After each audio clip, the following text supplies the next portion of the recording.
चलिए let's start. I will be starting up with software engineering. और software engineering में हम लोगों ने ऑलरेडी देख रखा है कि डॉक्यूमेंट स्ट्रक्चर क्या होता है, और उसके बाद जो है हम लोग को स्टैंडर्ड्स करने थे कि how the products will become a standard, how will maintain the standards of a particular product. Particular product कहने का मतलब क्या है? पर्टिकुलर प्रोडक्ट कहने का मतलब ये है कि जब भी हम लोग प्रोडक्ट के बारे में बातें करते हैं तो ऑब्वियसली सॉफ्टवेयर प्रोडक्ट के बारे में बात करते हैं। और ये सॉफ्टवेयर प्रोडक्ट कुछ भी हो सकता है। एक आपका जो सॉफ्टवेयर इंजीनियरिंग से जो रिलेटेड, आपका जो सॉफ्टवेयर डेवलपमेंट से रिलेटेड, या फिर सॉफ्टवेयर इंजीनियरिंग से रिलेटेड, या फिर सॉफ्टवेयर का जो डेटाबेस है उससे रिलेटेड।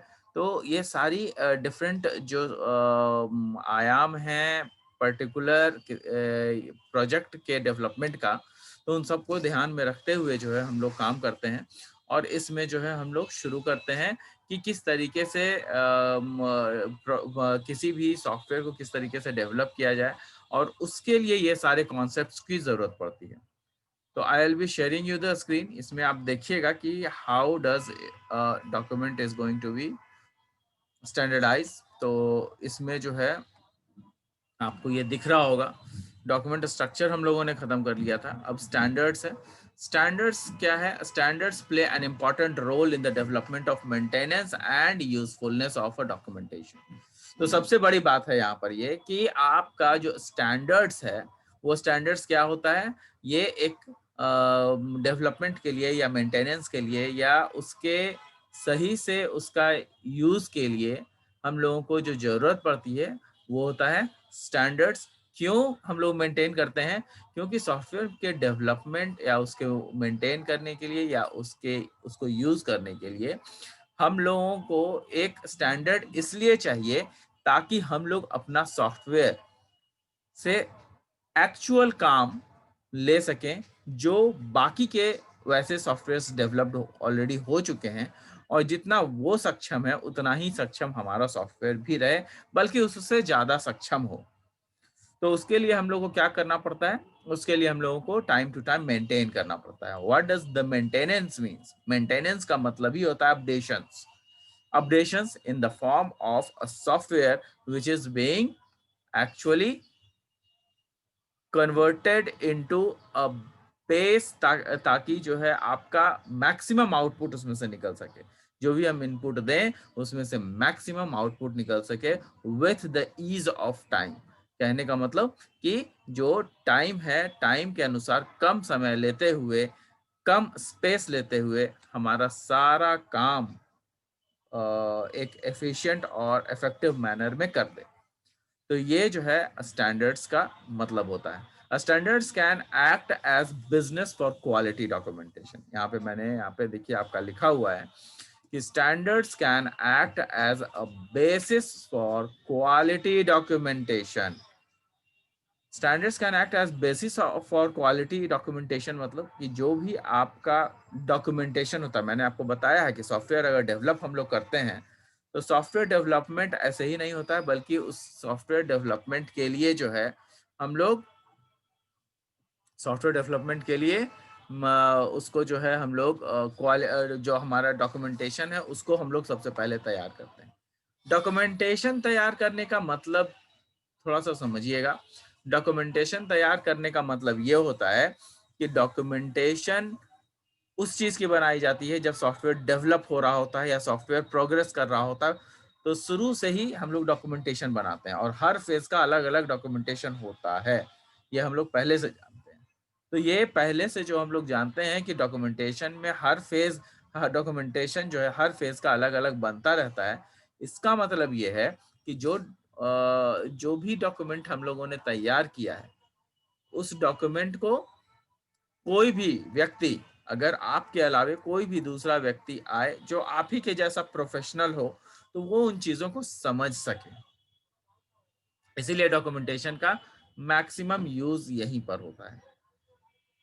क्योंकि आपको जब अपॉर्चुनिटी मिलेगा तो आप तो अपना काम छोड़ के चले जाइएगा, दूसरे कंपनी में चले जाइएगा, तीसरे कंपनी में चले जाइएगा। लेकिन जो आपके बदले जो भी बंदा वहां पे आएगा उसको वो सारा काम पता चलना चाहिए ना। तो that is what a documentation is, and documentation is made for. एक तो ये रीजन है। दूसरा रीजन ये भी है कि जो आपने काम किया है वो सारा काम आपको दिखेगा, लेकिन आप अगर डॉक्यूमेंटेशन में नहीं बोलिएगा कि ये काम भी इसमें होगा, तो वो चीज आप सॉफ्टवेयर बना दीजिएगा और सॉफ्टवेयर बनाने के बाद आपने कह दिया कि हाँ ये काम करेगा, तो बोलने की कोई वैल्यू नहीं होती है। हमेशा it should be written on a paper. अगर वो पेपर पे है तो वो काम होगा, अगर वो पेपर पे नहीं है तो उसकी कोई गारंटी नहीं है। सिंपल। तो आप लोगों को जो मैं बताने जा रहा हूँ वो ये है कि जो क्वालिटी डॉक्यूमेंटेशन होते हैं उससे क्या होता है कि हमारा डॉक्यूमेंट्स सही तरीके से अप्रोचेबल होता है और हम लोग उस डॉक्यूमेंटेशन के जरिए अपने सॉफ्टवेयर प्रोडक्ट को सही करवा सकते हैं अगर if there is a problem. आगे देखिए है but are not good enough on their own. मतलब कहने का मतलब standards can act as the basis quality documentation but are not good enough on their own.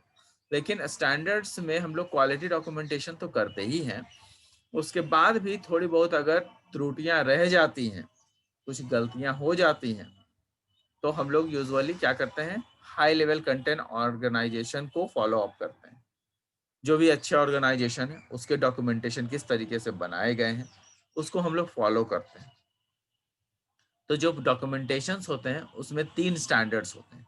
पहला होता है प्रोसेस स्टैंडर्ड्स, दूसरा प्रोडक्ट स्टैंडर्ड्स और तीसरा आपका एक और होता है इंटरचेंज स्टैंडर्ड। यस। तो इसमें जो है आपका प्रोसेस स्टैंडर्ड्स क्या होते हैं सो देखिएगा। Now what is process standard. Process standards क्या होते हैं कि किस तरीके का प्रोसेस यूटिलाइज करते हैं हम लोग सॉफ्टवेयर को बनाने में। तो सॉफ्टवेयर को बनाने के लिए हम लोग क्या करते हैं, सबसे पहले वी डिफाइन एन अप्रोच। यहाँ पे देखिएगा प्रोसेस स्टैंडर्ड्स है दिया हुआ है, तो define the approach that is to be used when creating the document.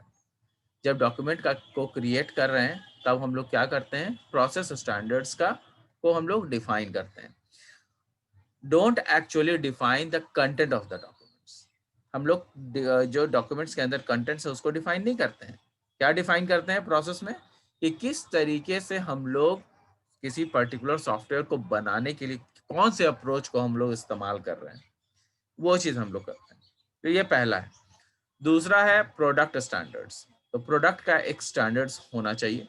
तो हम लोगों को एक गोल सेट करना पड़ता है कि भैया हम लोग एक प्रोडक्ट अगर बना रहे हैं तो उसमें कौन कौन सी चीजें रहेगी। तो वो जो भी हम लोग डिसाइड करते हैं that has to be written, उसको हम लोग लिख लेते हैं। तो वो डॉक्यूमेंटेशन के अनुसार देखिए यहाँ पे लिख दिया है मैंने, goal is to have all documents created for a specific product. किसी एक पर्टिकुलर स्पेसिफिक प्रोडक्ट के लिए हम लोग ये काम करते हैं। To attain a consistent structure and appearance. तो जो हमारा कंसिस्टेंट स्ट्रक्चर और अपीयरेंस बनेगा वो उस प्रोडक्ट के स्टैंडर्ड को मेंटेन करेगा। तो हम लोग को एक गोल सेट करना पड़ेगा कि आखिर उस प्रोडक्ट में जो हम लोगों ने सॉफ्टवेयर बना रहे हैं उस सॉफ्टवेयर में क्या क्या चीजें होनी चाहिए। सेकेंड पॉइंट है can be based on organisational और कॉन्ट्रैक्चुअल रिक्वायर्ड स्टैंडर्ड्स। तो जो मेनली कई सारे ऑर्गेनाइजेशन उस चीज को तैयार करते हैं कि एक पर्टिकुलर सॉफ्टवेयर किस टाइप का होना चाहिए, तो उसके स्टैंडर्ड्स को जो क्लाइंट है वो भी जानते हैं और कंपनी वाले हैं वो भी जानते हैं। तो उसी पे बेस जो है कॉन्ट्रैक्ट बनता है और उसी कॉन्ट्रैक्ट के अनुसार काम होता है। तो उस कॉन्ट्रैक्ट के अनुसार जो स्टैंडर्ड्स तैयार किया जाता है वो 4 टाइप के होते हैं। पहला है documentation identification standards. Documentation identification standards मतलब कि सबसे पहले एक पर्टिकुलर स्टैंडर्ड डॉक्यूमेंट्स को हम लोग फाइंड आउट करें, उसको आइडेंटिफाई करें और उसको एज अ एक लेवलर के रूप में रखें कि कौन से स्टैंडर्ड, इसी स्टैंडर्ड का बनाना है या किसी और स्टैंडर्ड का बनाना है। और जिस स्टैंडर्ड का सॉफ्टवेयर चाहिए उस स्टैंडर्ड की अलग अलग प्राइसेस होती हैं। Document structure standard. Structure standard already हम लोग डॉक्यूमेंट स्ट्रक्चर में पढ़े हैं। तो स्ट्रक्चर किस तरह की टाइप का होना चाहिए उसका भी एक डॉक्यूमेंट अलग बनता है। डॉक्यूमेंट प्रेजेंटेशन स्टैंडर्ड, कि आपका जो सॉफ्टवेयर है कितना प्रेजेंटेबल है, कितना अधिक यूजर फ्रेंडली है, वो सारी चीजें इसमें रहेंगी। और चौथा है update standard. Document update standard का मतलब कि वो कब तक हम लोग अपडेट कर सकते हैं, नए नए वर्जन्स आते जाते हैं आते जाते हैं आते जाते हैं, तो कितना रेगुलर उसका अपडेशन होना चाहिए। और अपडेशन होना चाहिए तो उसके लिए मेंटेनेंस में हमारे ही टीम रहेंगे कि उसके अपने टीम रहेंगे, कौन कौन सी चीज़ें कैसे काम करेंगे, वो सारा चीज़ डॉक्यूमेंट यहाँ पे कर लिया जाता है। तो मेनली 4 टाइप्स ऑफ जो है आपका कॉन्ट्रैक्चुअली रिक्वायर्ड स्टैंडर्ड्स में 4 टाइप के होते हैं। Documentation identification standard, document structure standards. हमेशा याद रखिएगा, डॉक्यूमेंट स्ट्रक्चर स्टैंडर्ड्स का मतलब ये होता है कि किस तरीके से प्रारूप बनाया गया, मतलब आखिर जो हमारा सॉफ्टवेयर बनेगा वो पहला पेज में क्या खुलेगा, दूसरा पेज में क्या खुलेगा, तीसरा पेज में क्या खुलेगा, वो सब डॉक्यूमेंट्स में रहेगा। ठीक है, आगे जो है तो ये 4 टाइप के हैं आपके, डॉक्यूमेंट प्रेजेंटेशन स्टैंडर्ड और डॉक्यूमेंट अपडेट स्टैंडर्ड। यहाँ पे देखिएगा 1 केबीट है, ये एक अदर है, एक चीज डॉक्यूमेंटेशन के लिए होता है। तो इसमें क्या करते हैं कि documentation that will be viewed by end users. तो कुछ ऐसे भी डॉक्यूमेंटेशन होते हैं जो एंड यूजर्स को दिखाने के लिए होते हैं, ताकि एंड यूजर्स उस पर्टिकुलर सॉफ्टवेयर की टेक्निकलिटी को समझ सकें। क्योंकि जिनको यूज करना है उनको तो एटलीस्ट पता होना चाहिए ना कि आपके सॉफ्टवेयर में कौन कौन सी चीजें हैं और कौन कौन सी चीजें नहीं हैं। तो इसके लिए वो सारी चीजें इसमें मौजूद होती है। तो documentation that will be viewed by end users should be created in a way that is been consumed and it is most attractive to them. तो यूजर्स के लिए हम लोग क्या कैसा सॉफ्टवेयर बनाते हैं, थोड़ा अट्रैक्टिव सॉफ्टवेयर बनाते हैं, ताकि यूजर्स को उसमें काम करने में मजा आए, उसे अच्छा लगे और वो आपके सॉफ्टवेयर के लिए सॉफ्टवेयर को जल्दी से अपना ले। तो जब तक यूजर फ्रेंडली होगा नहीं तब तक वो सॉफ्टवेयर उनके लिए सही नहीं रहेगा। तो यूजर फ्रेंडली हम लोगों को रखना पड़ता है। Internal development documentation generally does not meet this need. Generally हम लोग जब अपने आप में जब सॉफ्टवेयर डेवलप कर रहे होते हैं, तो जब सॉफ्टवेयर डेवलपमेंट होता है तो जो जितने प्रोग्रामर्स होते हैं उनके लिए ये डॉक्यूमेंटेशन बहुत ज़्यादा, उनके डेवलपमेंट के लिए ये बहुत ज़्यादा ज़रूरी नहीं होता है। ये ज़्यादा ज़रूरी उनके लिए होता है जो यूज़र है। क्यों? क्योंकि यूज़र, आप तो एक प्रोफेशनल हैं, आप कंप्यूटर प्रोफेशनल हैं, तो आप चीज़ों को जल्दी समझिएगा।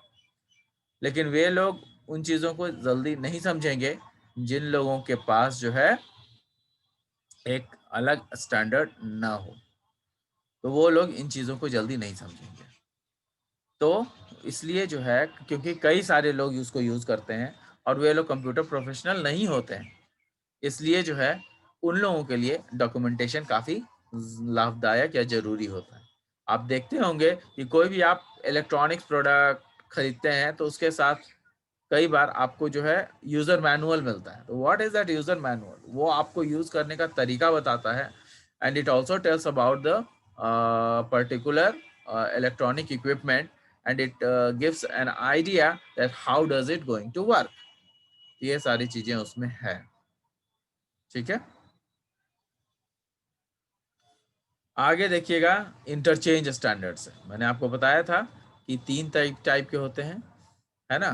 तो 3 टाइप में सबसे पहला था आपका प्रोसेस स्टैंडर्ड, दूसरा प्रोडक्ट स्टैंडर्ड और तीसरा है आपका इंटरचेंज स्टैंडर्ड्स। ठीक है, अब इंटरचेंज स्टैंडर्ड्स में समझिए कि क्या होता है इंटरचेंज स्टैंडर्ड्स। इंटरचेंज स्टैंडर्ड्स में it deals with the creation of documents in the format that allows other to effective use.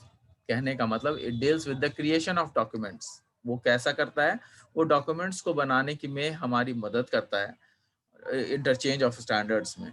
क्यों? क्योंकि स्टैंडर्ड्स हर कंपनी के अलग अलग होते हैं, थोड़े बहुत बदलाव हर में होते हैं। तो थोड़ा बहुत चीज़ हम लोग किसी और कंपनी से लेते हैं, थोड़ा कुछ किसी और कंपनी से लेते हैं। तो जो बेस्ट होता है उसमें से हम लोग फाइंड आउट करते हैं और उन उन पॉइंट्स को हम लोग रखते हैं। तो it deals with the creation of documents in a format that allows others to effectively use.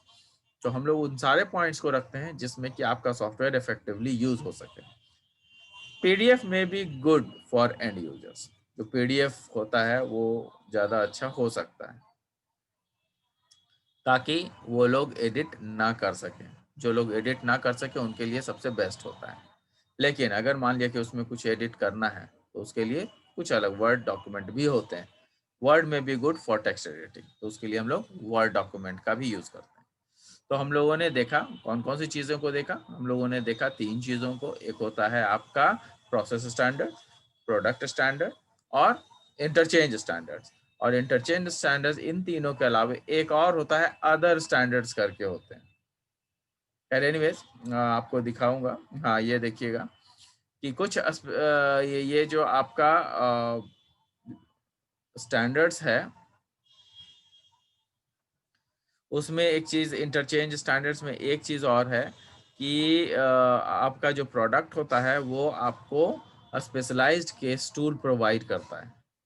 अब ये स्पेशलाइज्ड केस टूल है क्या? स्पेशलाइज्ड केस टूल क्या है कि आपका जो सॉफ्टवेयर है वो किस तरीके से अच्छे बेहतर काम करेगा, उसके लिए एक अलग आपको हैंडी चीज़ें दे दी जाती है।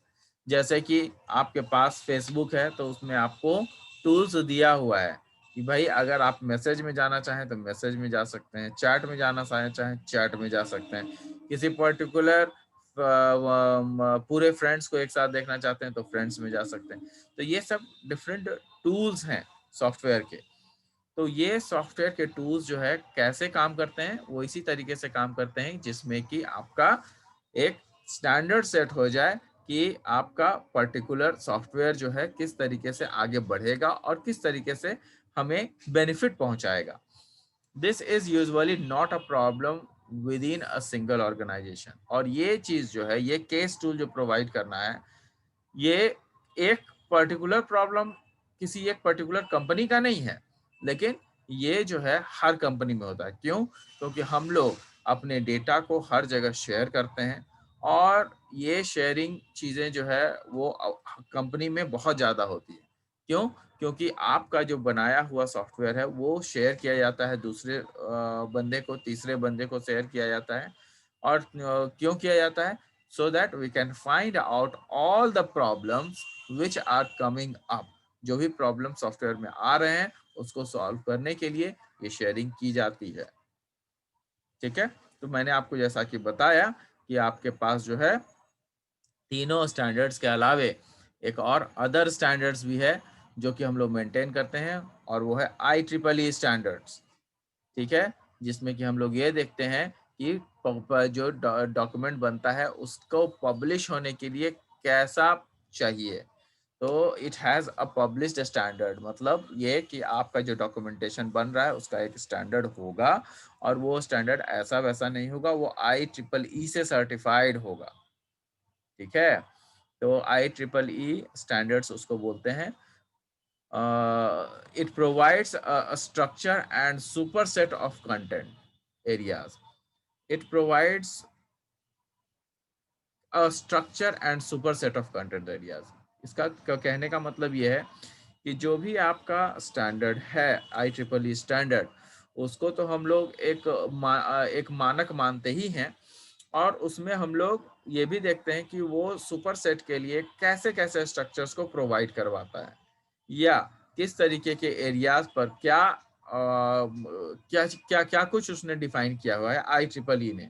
तो उससे होता क्या है कि हमें IEEE के बारे में स्टैंडर्ड्स, उसके स्टैंडर्ड्स के बारे में भी पता चलता है, प्लस उसका जो कंटिन्यूटी है वो भी हमें देखने को मिलता है कि किस तरीके से हमारा और जो सॉफ्टवेयर हैं जो हम लोग बनाने वाले हैं उसको किस तरीके से यूटिलाइज करेंगे।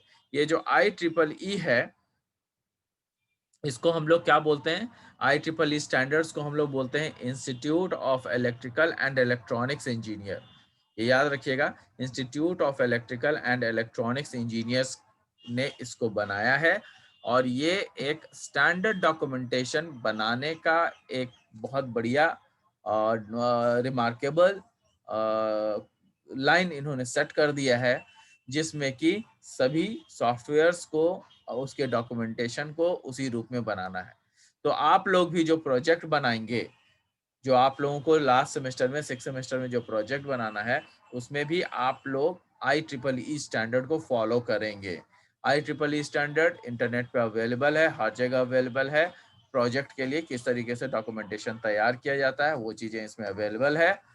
उसको आप देखेंगे तो आपको जो है पता चल जाएगा कि IEEE स्टैंडर्ड्स क्या होता है। तो ये सारा चीज जो सॉफ्टवेयर इंजीनियरिंग का पार्ट है, वो इसलिए आपको पढ़ाया जा रहा है। क्यों? क्योंकि आपको जो है लास्ट सेमेस्टर में प्रोजेक्ट डील करना है, प्रोजेक्ट बनाना है। तो उसके लिए आप लोगों को ये चीजें तैयार की जा रही है। IEEE में आपने देखा कि it has a published standard for user documentation. दूसरा क्या है? Provides a structure and superset of content area.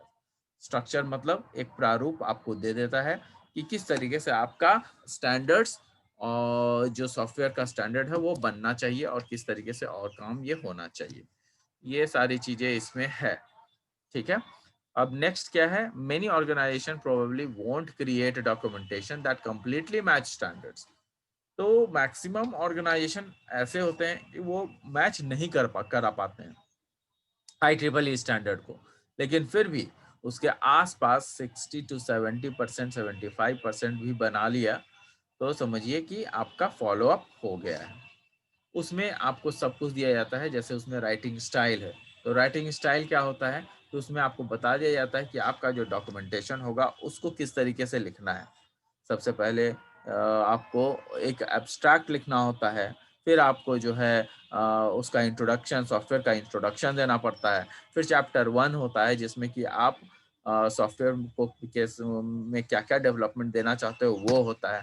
फिर उसका चैप्टर 2 होता है जिसमें कि आप सॉफ्टवेयर के बारे में डील करते हो कि क्या-क्या आपने फंक्शनैलिटीज़ उसमें डाली है। फिर आपका जो है मतलब उसमें सारा कुछ डिफाइन किया गया है IEEE स्टैंडर्ड में। और वो IEEE स्टैंडर्ड के कुछ जो प्रोजेक्ट्स होते हैं वो आप लोग ऑनलाइन भी देख सकते हैं किस तरीके से उस पे काम होता है। तो राइटिंग स्टाइल का कहने का मतलब यही है कि 10 best practices when writing are provided. दूसरा है author proposes that group edits।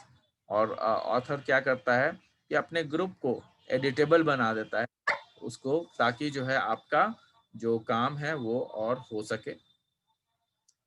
तो ऑथर जो है उसको डील करता है, उसको जो है शेयरेबल कर देता है ताकि उस पर काम जल्दी हो सके और डॉक्यूमेंट्स भी जल्दी से बनाया जा सके। तो document should occur in a similar fashion to software walkthroughs. कहने का मतलब कि जिस तरीके से सॉफ्टवेयर आपका प्रिपेयर किया गया है उसी तरीके से आपका डॉक्यूमेंटेशन भी बनेगा और उसी तरीके से डॉक्यूमेंटेशन तैयार होगा।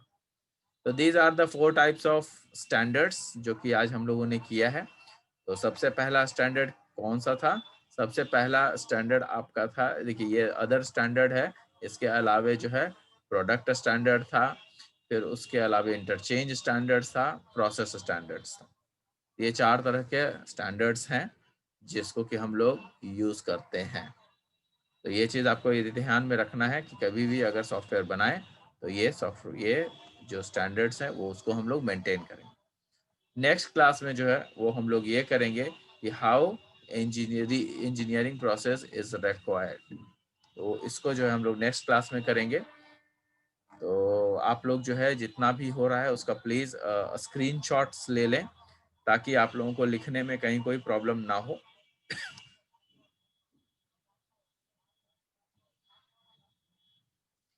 ये आपका सेकंड पेज और ये आपका फर्स्ट पेज।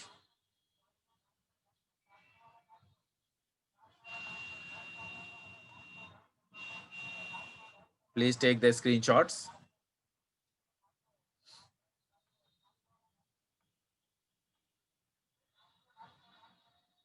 यहाँ से हमने शुरू किया था।